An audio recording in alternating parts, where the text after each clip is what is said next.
Hello, welcome to White Birch Tarot and Astrology.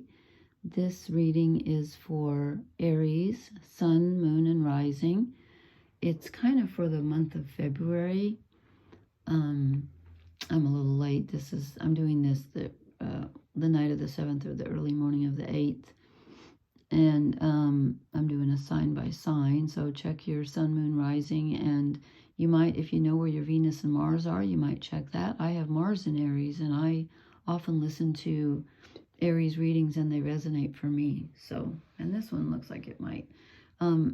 So anyway, I'm going to do the top 4 cards are general life, like just overall energy, you know, just your life, and then as opposed to your death. No, just kidding.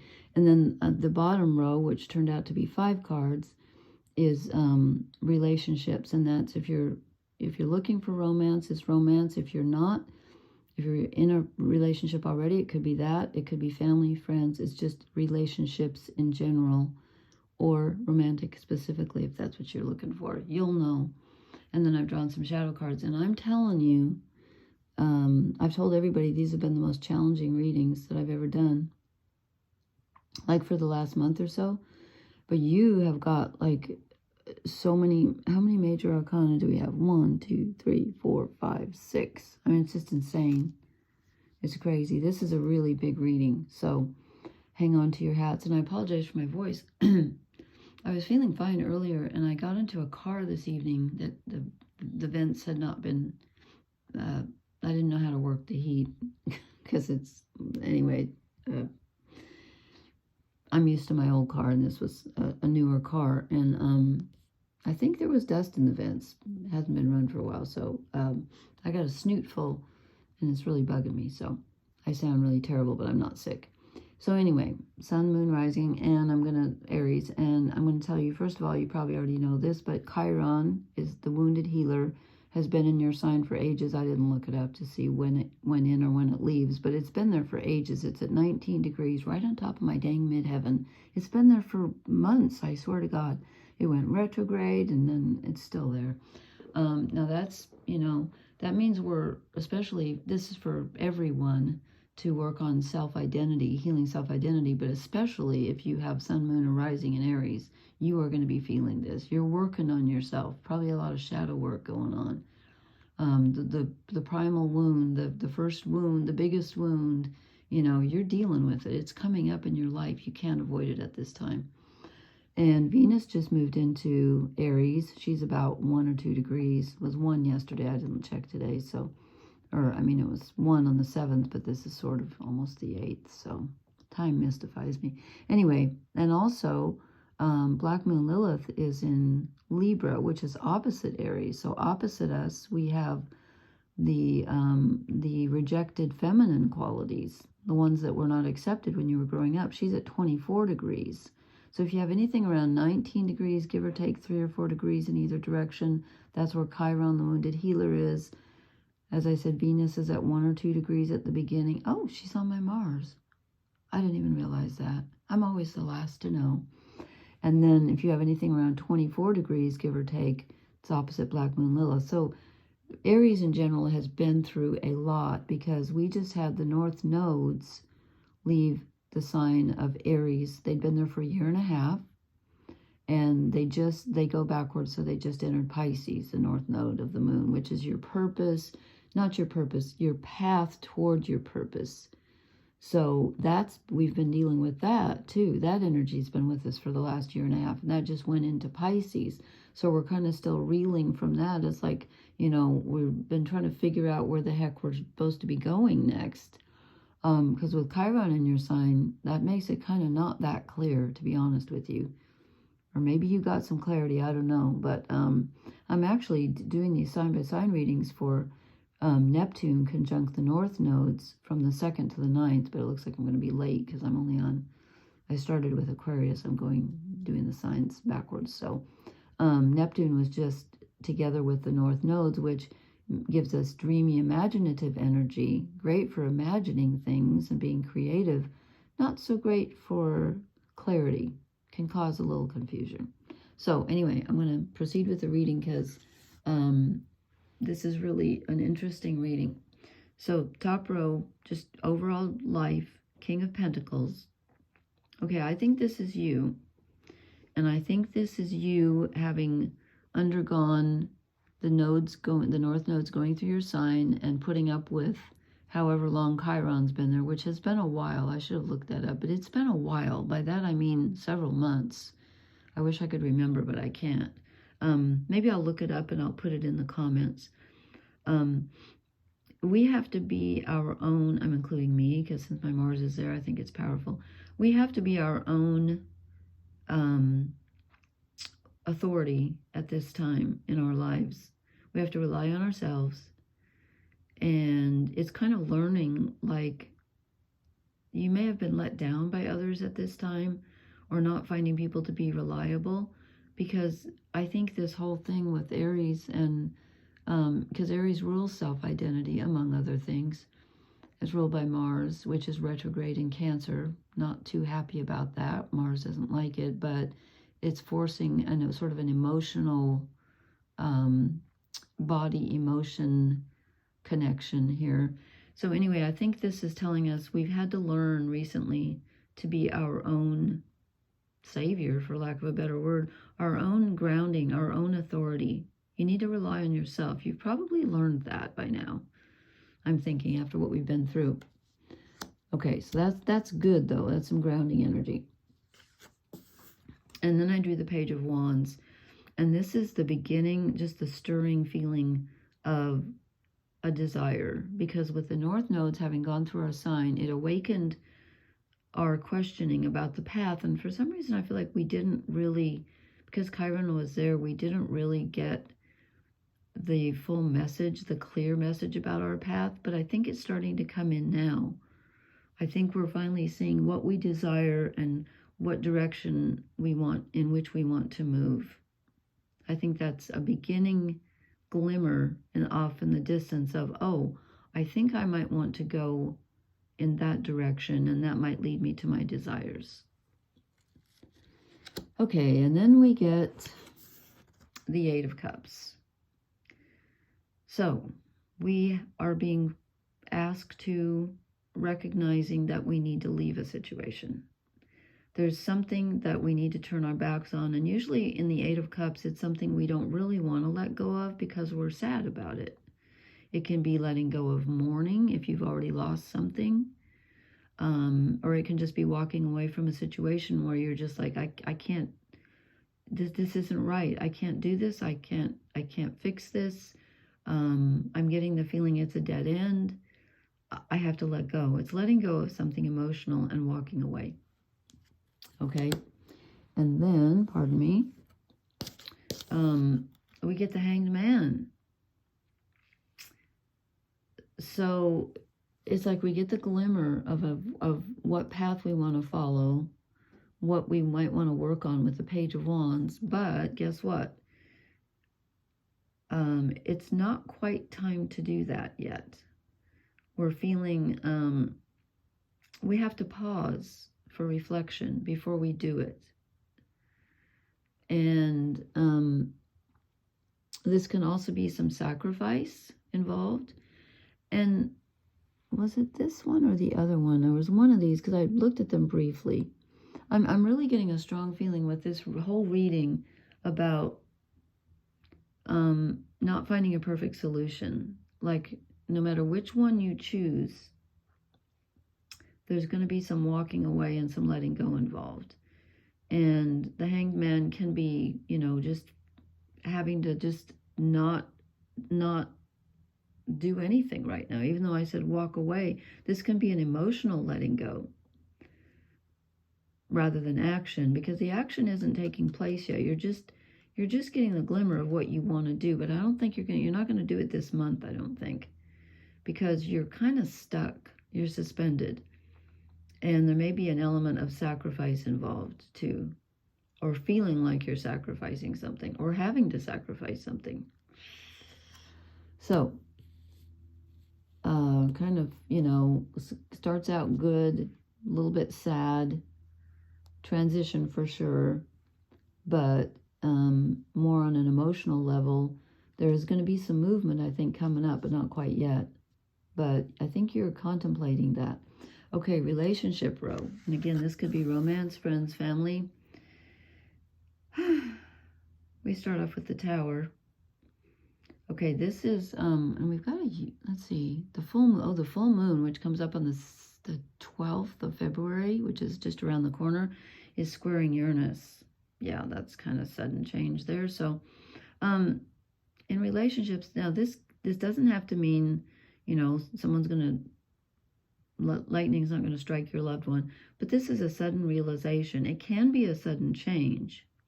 If you're in a situation where you're kind of thinking, where it is kind of, what's the word I'm looking for? What's the opposite of what's the word I mean for not steady? Something that's not very reliable, like, I can't think of the word. Like poised on the edge, like it's, I'm sorry, I can't think tonight. I can't think of the word I want. Something that's kind of not volatile exactly, but precarious a little bit. Not, where you're just like, how long can this go on like this? There's going to be a change in a relationship, a sudden change, or a sudden realization about a relationship. But information comes in very suddenly and things change. And the Tower is usually out of your control. It's not something you're doing. It's something that just happens. We've got Uranus and Taurus at, I think, 24 degrees. And then we get the Hierophant. I think this is connected to the Tower. And I think this is going within for your answers. Again, I feel like there's a sudden realization connected with this reading.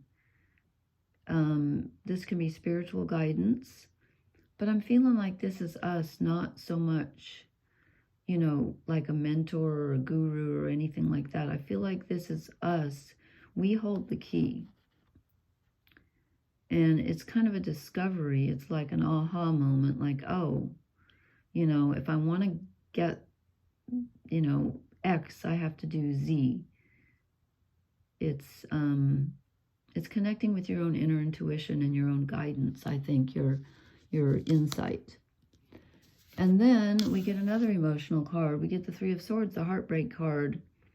And this is in relationships. Now, since Chiron has been in Aries for a while, that to me brings up childhood wounds, because Chiron is your deepest wound. It's called the wound that never heals, oftentimes. It's also the wounded healer.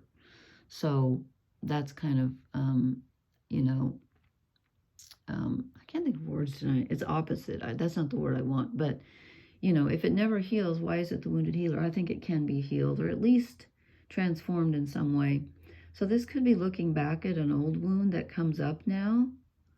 But there's some heartache involved in this. But sometimes this card can be positive in that it's like when you have, like a boil or something, an infection, and you have to lance it to get the poison out. That's this card also. So you could be looking back at something and re-experience. You could be going through an experience like a relationship, and you're like, oh my God, not this again. I've done this before, and I didn't like it the first, second, and third times, and here I am again.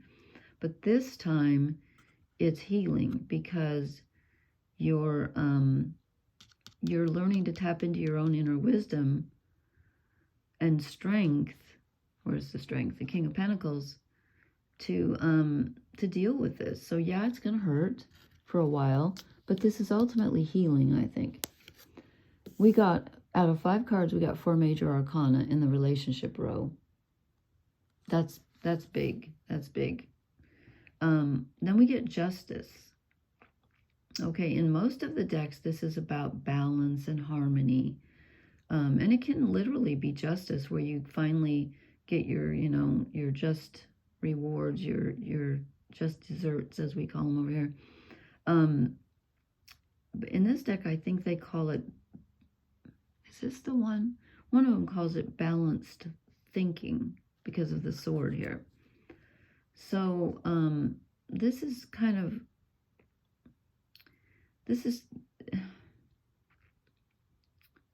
I'm not sure. let me do this card first, because this one makes more sense, and I'll come back to that one.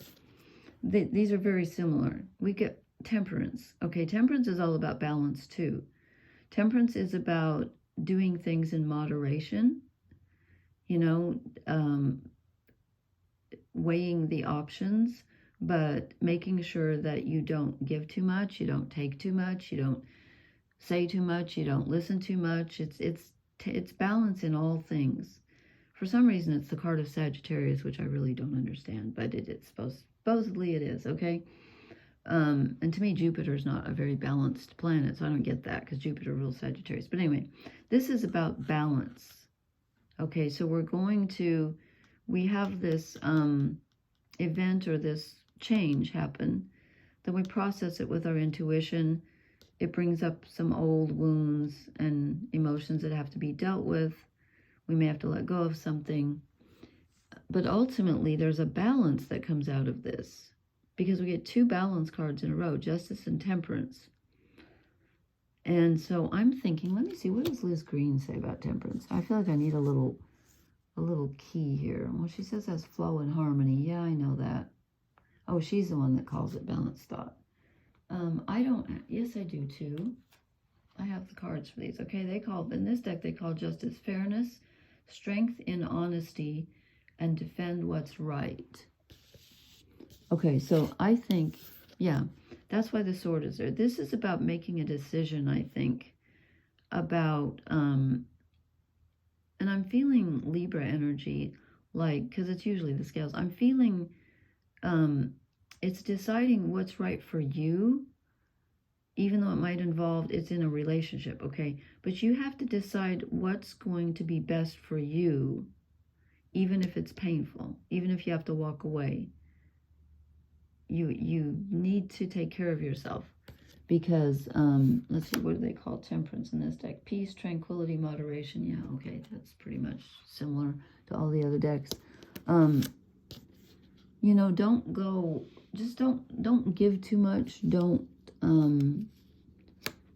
sacrifice too much with this Hanged Man. You might have to sacrifice something, but you need to find an answer. It's not going to be perfect. It's not going to be a perfect answer, but it's going to be a wise answer. Okay? I almost said you're going to be a wise ass. I'm being one. I'm just being silly. Okay. Because something's going to happen that's going to throw you off balance. This tower is going to kind of throw you. Something sudden's going to happen, and you're going to have to recalibrate with your inner intuition, and it's going to be kind of painful. It might bring up an old wound, but ultimately you're going to have to balance it so that you're okay with it mentally, and so that you're okay with it emotionally, with the cups and the sword, okay? And then I asked, what is Aries not seeing? And I got 4 shadow cards, which I really didn't want, but I got 4. Okay, we get the devil. Now, the devil's normally being chained to a behavior pattern or a thought pattern, codependency, something like that, something that's not good for you. In this deck, it looks like this child is being, you know, nurtured by the devil, but tonight I'm feeling like this is not a good thing. You do not want to go back to the old habit and have somebody who ultimately does not have your best interests in heart. And again, I'm feeling childhood coming up with this because of Chiron having been in Aries for so long. You know, where the things that they say, oh yeah, I'll comfort you, I'll help you. No, don't go there. If you've not had good luck in the past with that, don't trust people that look like this. You know, try something different. Here's the Page of Wands. Try something different. Don't sacrifice yourself. You don't have to. Don't do the codependency thing. Oh, I have to help this person because, you know, they helped me, or, you know, this is what I always do. I save people. Aries loves to save people. We love to rescue people. And look what the next card is. The Knight of Cups. Okay. This is the emotional rescuer. He usually is the guy coming in bringing the fish, you know, in the cup and everything. And he's a good guy. In the shadow deck, it's like, you know, the savior that you can't really save this person. You can't save this situation, and don't kill yourself trying. So you either in this situation, you want to be the savior or you want to be saved. Because here, look what came out with it. These two came together, the Seven of Cups, the dreaming card. She's counting on something that's never going to arrive. The tree is bare. These are fake apples. I've come to the conclusion these are fake apples because the tree doesn't have any leaves on it. So it could be just, waiting for the knight in shining armor to come and save you, or you're the knight in shining armor trying to save someone else. That's an old pattern. We don't want to go there. No saving allowed, because it doesn't work. I'll tell you that from experience. It doesn't work. Okay, last shadow card, the Ten of Swords. Another letting go. This line of thinking and feeling isn't viable. It's not going to work. You've got to end. Something ends here. Something, you have to walk away from something, let go something, lance the boil, or the, what else do they call, like an infected wound. You got to lance it, use your inner wisdom to balance at this time. You can find balance at this time, and you're going to need to. But you got to, there's some letting go in this. You can't heal unless you let go of something that's not serving you, okay? I'm going to draw an oracle card or two. This is a whopper of a reading for Aries. I'm like, wow, okay. Now these both, I shouldn't talk while I'm thinking. Okay, poised, I think that's true. Poised on the edge. We are at the edge. It's like, are you going to fall backwards on this same old pedestal, or are you going to jump into the new with this new idea that's stirring? Now, this one kind of wanted to come out, but I don't think, no, I didn't think it was that one. If it wants to come out, it can come out again. It just did. I'm going to set it aside. I think I just didn't shuffle properly, but we shall see. They all want to come out. We can't have all of them. You know what? I'm going to shuffle longer. I'm going to be quiet. Aries. Oracle card for Aries, please. And let me get the right one. Oracle card for Aries. This one. Okay. Not for you. Now that makes more sense. There's something you need to leave behind. It's not for you. Maybe it was before, or you thought it was before, but it's not. There's something coming up that is not for you. Don't save anyone. Don't try to save anyone. Save yourself, if anyone. And I know Aries can, sometimes be a little, and I say this with the greatest humility because I love Aries, but they can be a little self-centered, kinder than anything, and would save anyone. Honestly, I love Aries energy, but they can accidentally get a little, I'm not going to say selfish, because they're not selfish, but they can be a little self-absorbed. We'll put it that way. I know I can be.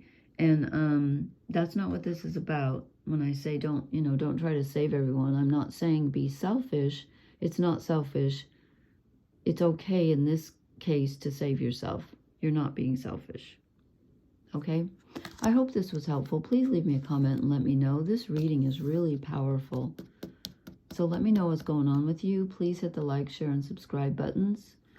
And thank you for listening, and I'll talk to you later. Blessings. Good night.